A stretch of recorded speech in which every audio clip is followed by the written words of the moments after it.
Okay, we're back on. And Jerry, I'd interrupted you. You were going to tell me something. We were talking about the rehearsal process on the Sullivan Show. Well, there was really no rehearsal for Ed Sullivan. All you did was bring it in on Sunday, and we did the 1 o'clock show, as Ann said.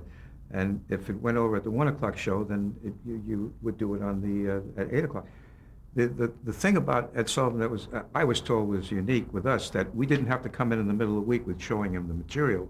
He trusted us to the extent, which was highly, unusual in this business.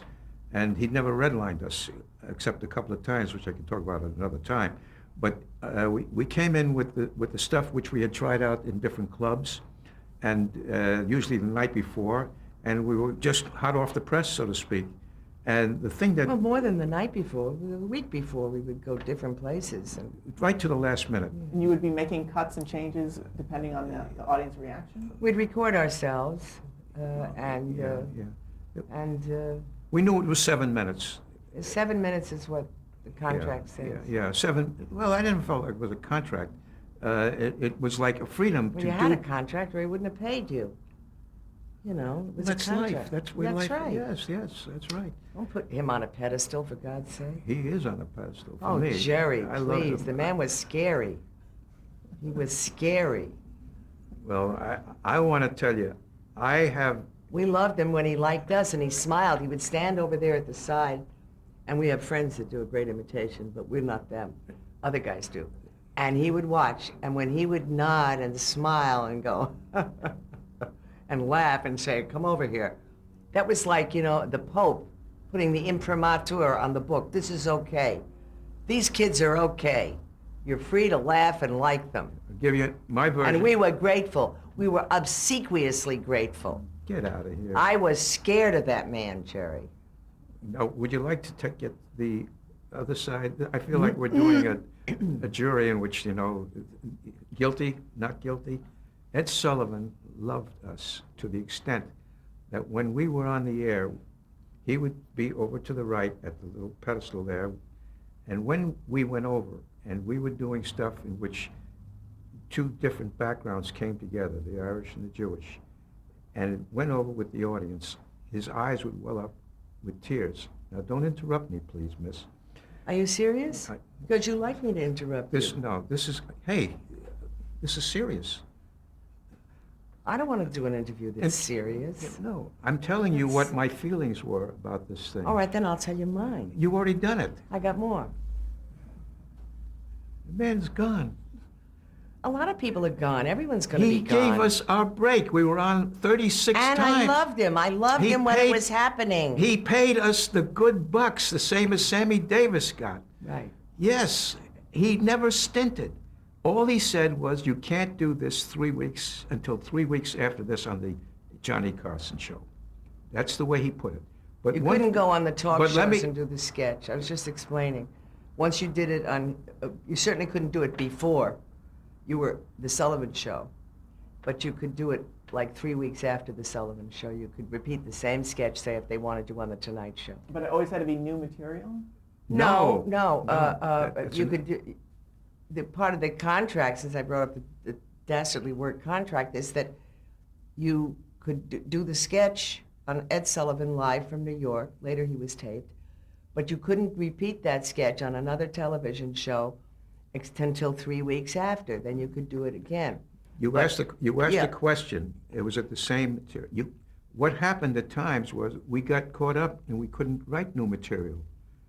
And we'd come on with new material. The most famous one that was new was the interview with the woman who was the mother of one of the first astronaut that went up into space, Alan Shepard. And we did that sketch in the clubs, trying it out. It was hilarious. And then we discover in the middle of the interview, which I played Walter Cronkite, and I said, we're talking to the mother of the astronaut. Instead of talking to the mother of the astronaut, she says, no, I'm the cleaning woman. I have to clean that damn thing up after this guy gets out of there. And it led into certain places that were obviously scatological in some way, or, dealing with bodily. Well, we did that at the show once in the afternoon, and when it was over, Ed Sullivan said, come up to the office. I want to talk to you about that sketch. I got standing there, waiting to go in to answer the question about the sketch. He opens the door, I walk in, and I'm waiting for Ann and our manager to go in with us. They don't go in. I We're go in with scared. Ed Sullivan. His face is livid. We sent Jerry out to the fields in front of the... He had to deal with Ed Sullivan by himself. I walk in, and Ed Sullivan said, "What's with that sketch?" I said, "What do you mean, Mr. Sullivan?" He says, "It's all about," and I won't finish the word. And I said, "No," I said, "it's about a woman who's being interviewed by Walter Cronkite." He says, "No, it isn't, Jerry, and I'm going to tell you what it is. It's about crap."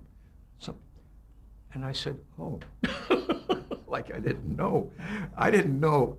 And he says, "I am not going to let you go on the air tonight with that sketch, because everything you've done up to now, which has built up this audience for you and Ann, you're going to lose them tonight by what you're doing there." And I disagreed with him very, very, very, as much as I could. Then he said, last thing he said was, "You'll either do an old sketch tonight or you'll come back in 6 weeks." And I looked at him, I said, "We'll never come back in 6 weeks. We've had it here." So we did an old sketch that night. Right. And on occasion, whenever something came, and there was but one other time in which we did not have it right, he let us come back. The other one, if I may say, was the one where the surveyor was supposed to land on the moon, this instrument that was supposed to find out if there's life on the moon before the guys went up. And the surveyor lands on the moon, and what do we hear but Ann Meara hanging out clothing, doing moon jokes. "Give me the moon over Flatbush, moon over Miami." And I said, horrible. And I'm saying to you, who, what are you doing here? She said, "My husband, he's gone. I don't know where he is." And we did that, and they got the CBS News Department to bring in the surveyor right onto the moon, and then Ann comes The on, film clips of it. and it was incredibly done technically. Went on the air in the afternoon, died, no audience. Went right into the toilet. So anyway, he calls us in again, and I said, he says, "What happened? That sketch didn't work." And I said, "Well, you know, the problem was when they lowered the screen, the moon didn't come on at the right time, and therefore the technical glitch put the audience out of it." He said, "No, Jerry, it was crappy. It was nothing." He didn't say crappy. He never would say that. It is not funny. That was the word he used. He was right. So he took us off with it. Now, I had such faith in the sketch that some years later, when they had a Jonathan Winters special, and Greg Garrison said, "Do you have a sketch we can do?" I said, "Yeah, I got a great idea about the guy landing on the moon, you know, and it's about this, and it's moon." And he said, "That's great, that's wonderful." They did it at NBC in Hollywood here. Moon come down. I start the thing, we're landing on the moon. Absolute dead silence. Ed Sullivan was right. Totally right. The audience looked at us like a malignancy. So we died on the Jonathan Winters special. They took it, and we never got on that one. So All right, get us another Did question. you ever do that first sketch on television, the one, the cleaning lady sketch? you never saw it. No, we never did the astronaut sketch, but No. it did go, that sketch did work in a club. In a club, yeah. That did work We well. tried it in the club. It worked wonderful. We couldn't do the surveyor thing in the club because they had... No, because it Yeah. wasn't funny. It Yeah. was, But let me finish up with Ed Sullivan so you get an idea about when am I going to get a chance to talk? You've had it all your life with me. Come on, Jerry. Listen. No, let me finish this. You give narcissism a new name. Gee whiz. Now you know something new. Narcissism. Listen, you're supposed to be a comedian. I can't say fancy words. But here's the thing. When we did the first show, the sketch with Hershey and Mary Elizabeth, which a computer brings the boy and the girl together, ideally matched, and the only thing that matches up, they came from the same street. When that sketch was over, the audience went crazy, and Ed Sullivan called us over, and he said, "I want to tell you something. 30 years from now, they're going to change all that in Rome." What did that mean? He was talking about the pontiff making it possible so that Jews were no longer, I mean, that was the implication, no longer responsible for the death of Christ, where Rome was going to lift that sanction. Well, the next day at the YMHA when I'm running, a guy comes up to me and he says, I saw that sketch last night. I said, well, did you like the sketch? He says, forget the sketch. I like the way Sullivan said he's going to talk to the Pope to take it off the Jews. And then he called us over about a week and a half later. We met him again for something, and he said to me, I want to tell you how much good mail we got on that. I said, who from? The Catholics or the Jewish people? He said, from the Lutherans. They all want kinescopes. He So- related to us because his wife Sylvia was Jewish and he was Irish Catholic from New York, and yeah, he broke a lot of new ground with his show, Ed Sullivan. I'll say that. He had Elvis on, the Supremes. Don't forget, if you were African American in those days, it was not easy to get on a show. He loved the Supremes. First time. We did a sketch about the Supremes, and we got a couple of letters which said, why did you two talk about the Supremes? Well, that was show? in the punchline, the name of Supremes, yeah. And I went up to Mr. Sullivan. I said, because I could have a conversation with him sometimes. I said, we got these postcards from people who said they didn't like the idea that we were talking about a boy and a girl who were getting married, and it turns out the person we were talking about... Mother and the son. Mother and the son, and that the person that I was going to get married was really Diana Ross of the Supremes. It was the punchline was the Supremes. Got a big laugh. And he said, you just leave that up to me. Don't you worry about that. You leave that up to me. And the couple of things that were really, you have to say about Ed Sullivan, toward the end of the 70s, he was not feeling great. He was ill. None of us were. There was a war in Vietnam. Who was feeling well? After this medical thing was taking over in his life, at that time Laugh-In was coming in. And Laugh-In was basically sketches, and when the people didn't laugh, you had a machine that laughed. So I said to him one day, I said, and I was thinking purely from my own point of view, I said, Mr. Sullivan, have you ever thought of pre-taping this show and then sweetening it? He said, Jerry, it's not honest. And I said, but sometimes we go on the air and the people don't laugh. He says, yeah, but it's honest. Never forget that. When would you have time to talk to him? Oh, you would ask that question. When I locked him out of the dressing room and I was refused to speak to him, I would say, go talk to your friend Ed Sullivan. I was trying to, sometimes he was, I actually, when did I have time? One time I saw him coming into the door from his limo, and he's carrying his garment bag. And I just went up to him, I don't know, I was maybe crazy enough to do it. I said, why do you carry your own garment bag? He says, that way I know it's not going to get creased. I mean, then he said something else to me once, because he had a sense of humor. Alan King used to carry his own garment bag, too. That's right. But he said to me once, which was, Jesus, you broke the thread, but anyway, I'll try to put it together. The thread. Nice, yeah. If only I could break the thread. Oh yeah, here's the thing he said to me. I said to him once, he said, no, it was great. That sketch was great. The Lutherans, wanted kinescopes. And as he was walking away, he came over to me and says, by the way, these mixed marriages, they never work out. So I don't know where he somehow or other, he connected, or I wanted to connect with him in some honest way. I was always beholden to him. I always felt he was... I think it's my turn to talk. First of all, we're spending entirely too much time on Ed Sullivan's show. I mean, it's too much already. And first of all, Jerry has always had a thing for the Irish in his fantasy life.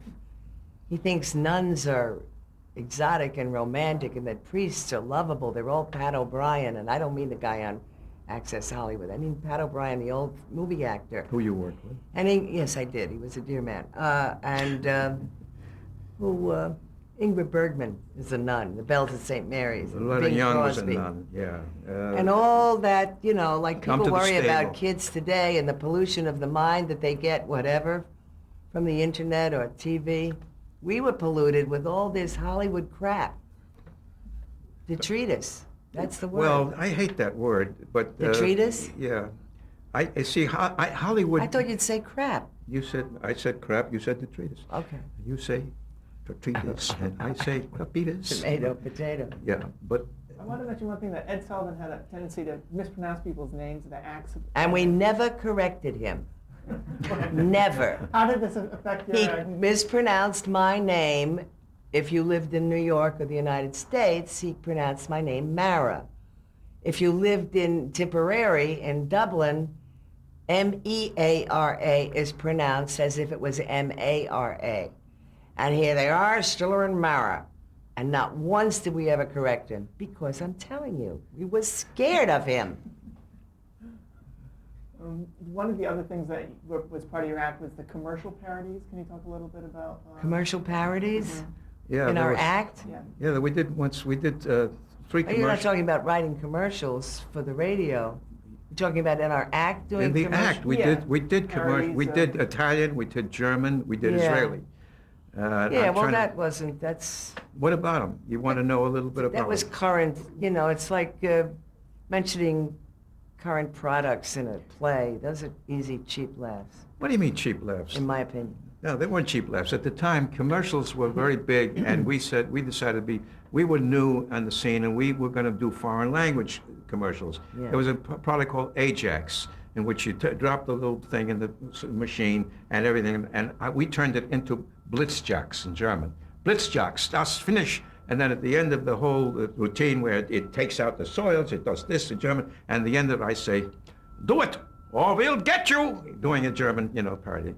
The Israeli one was where I wore a yarmulke. I don't think Israel was a country yet. Oh, yes, they were, since 1948, right. Okay. Yeah, anyway, it did something about it was some kind of a butter, a fake butter, a kind of a margarine, and was something. What is it, Milk-a-Dick and Fleisch-a-Dick jokes? No, it had to do with something else. But anyway, the Italian. Kashrut. It had to do with, it's in the Italian, in which something. Well, it really was very funny, but I can't recall any of Did it. you get into trouble in commercial television? Did any of the sponsors object to anything that you might have done?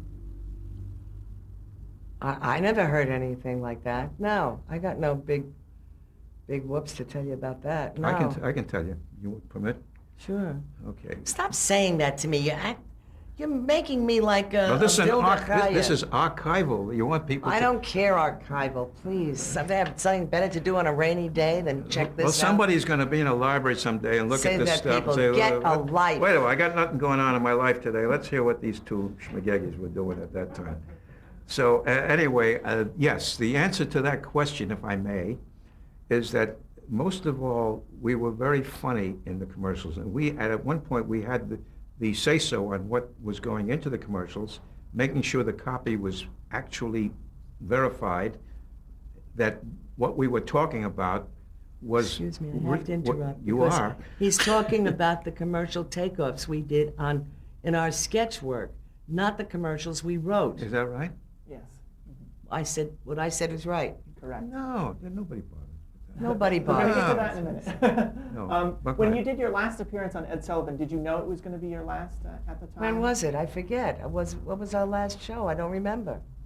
I don't have a clue. Do you have this information? No, I don't. So. Well, I don't either, so there you go. Yeah.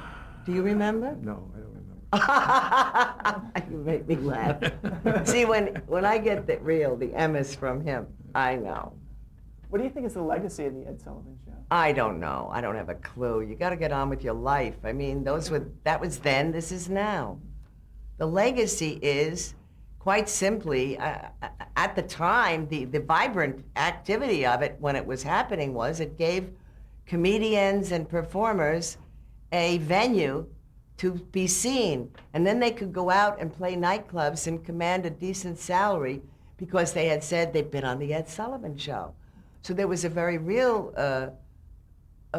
perk plus from actually being on the Ed Sullivan Show for us, made it much easier for us to perform and go over, at the Hungry Eye or Mr. Kelly's in Chicago.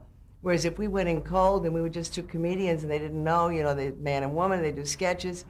But if they say, oh yeah, they're on the Ed Sullivan Show, it again, the imprimatur of our Pope, Ed Sullivan, he said they're good. That made it easier for all these wonderful performers. What he did also, in addition, was he broke the ice for certain performers who would never have broken the ice. Richie Pryor, who we know about today, is no longer with us. The Supremes, who we loved. It was a news. These kids were off of the streets of Detroit, and the fact that he liked them and put them on a number of times that he did now made them part of our culture. You couldn't go around saying, "Who are those girls? What are they talking about?" All the songs that came out. He's so musical today. I can't get over it. And he brought, and he brought children. He had enough for the children, all the acrobatic acts. And on a personal level, when he did Hershey and Mary Elizabeth, and we did that sketch, and we did 2 sequels to it. One was the high school reunion when the 2 of them meet again. He brought, I think, for the first time, and I got this from people who, when we went out on the road and did some stock, would come back and say, you know, we're just like you two. And I says, what do you mean, you're Jewish and Irish? No, I'm Hispanic, I'm Chicano, and the... They were saying it for No, screw them. Okay, you were that people would come up to us when we're playing in a club, and they would say, we're just like you two. I said, you're Irish and you're Jewish? No, he's Chicano and I'm Italian. And we got together. So that people, whether they came from Appalachia, where you had a lot of the mixture of the people who were Italian, who came from Philadelphia, who married into that kind of Scotch-Irish culture, and they came together. So that it made, in some way, it contributed to what was already there in the country. Mixed cultures, people were living together. And it was like a, where did that come from? We had once the Association of Catholics, some advancement of, I forget exactly what it was, but people kind of noticed us. They could relate because of the different backgrounds that we were showing and how they got along. But don't forget, at the time Ed Sullivan was on, it was a different thing. There would be generations of grandparents, parents, children, they all watching one show.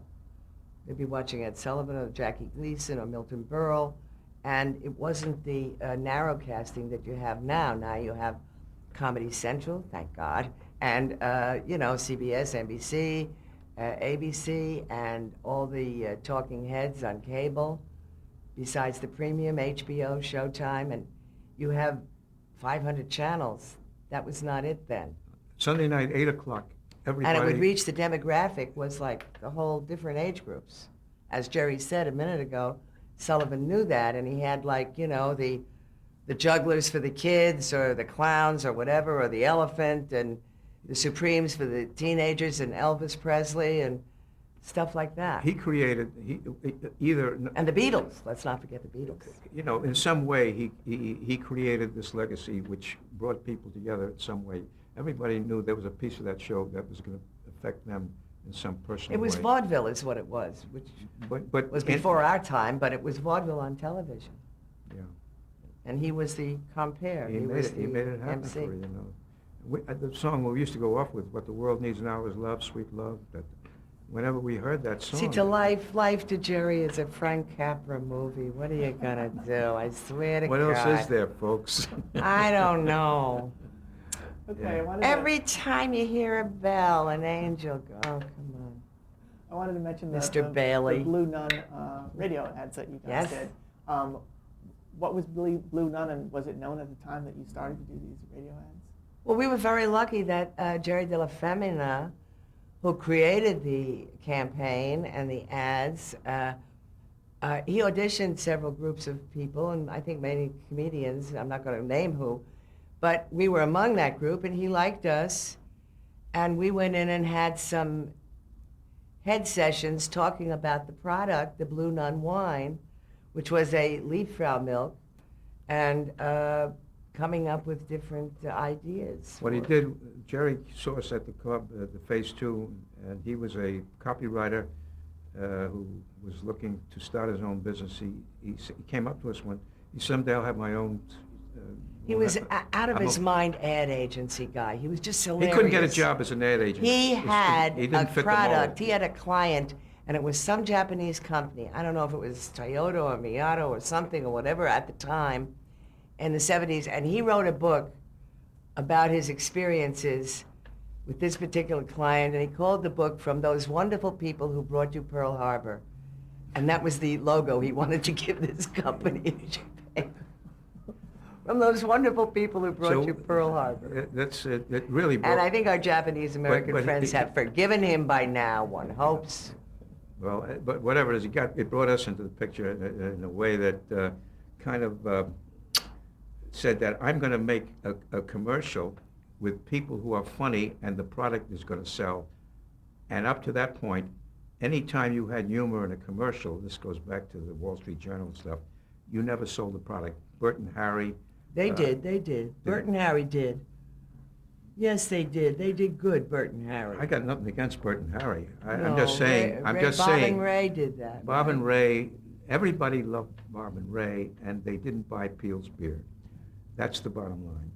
But he took a shot with Ann and myself, and it happened at a session in which he put the tape recorder on, and he said, "Can you start talking about the history of the Blue Nun?"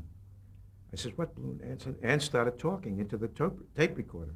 And it came about, and as I remember it, talking about these nuns who were very depressed and very blue, and they were in a kind of a place where all they had to do all day was step on grapes and of course they were going to make wine. This was a Catholic kind of a monastery or whatever it was, and they got very depressed, and they got more and more depressed until, they called it a Blue Nun. At that point, she went off and she said, of course, this whole idea got to be very famous when on the Ed Sullivan Show, Sister whatever her Sister name whatever was. her name, singing the sing. Dominique. And she called it the singing. She was a singing nun. Yeah, so And- we worked that into the improv, and And at that point, that's when Jerry. wasn't she on the Ed Sullivan? Wasn't she on the Ed Sullivan? The idea of mistaking the product for a human being, namely a nun who was depressed or sad, blue nun, was worked good, didn't It became the centerpiece of what all those Blue Nuns, mistaken identity. Right. Every time we talked about Blue Nun to two people who were sitting in a restaurant, can I offer you some Blue Nun? Ann said, wasn't she on the Ed Sullivan Show? Something like that. And that hit. And from that point on, they were selling wine. The whole country was buying wine. And the thrust of the commercial was that people get intimidated. When was this, back in the 70s and 80s? Earlier. They get intimidated when they order wine, because at that time we hadn't been as European or global, Yeah. and they wouldn't know whether to order white wine with fish and red wine with meat, or, the delicious white wine that's as good with meat as it is with fish was their logo. Yeah. Now, one day I was coming out of Zabar's, and a man came up to me and says, delicious white wine that goes as well with meat as it does with whitefish. That's right. That's how we knew this commercial was making it in the big world. And wine sales went up. It was the front page of the Wall Street Journal. They did very well. And you were writing all the material yourself? No, we were just working with wonderful writers. No. And later Sarah we started Bragan to and write Mark commercials Eu- ourselves. Mark Eustine Mark and Eustine, Sarah Bragan Bragan wrote and the commercials. But yes. Ann came up with the concept. Once they got that, bingo, was in. Okay, we're at the end of our tape.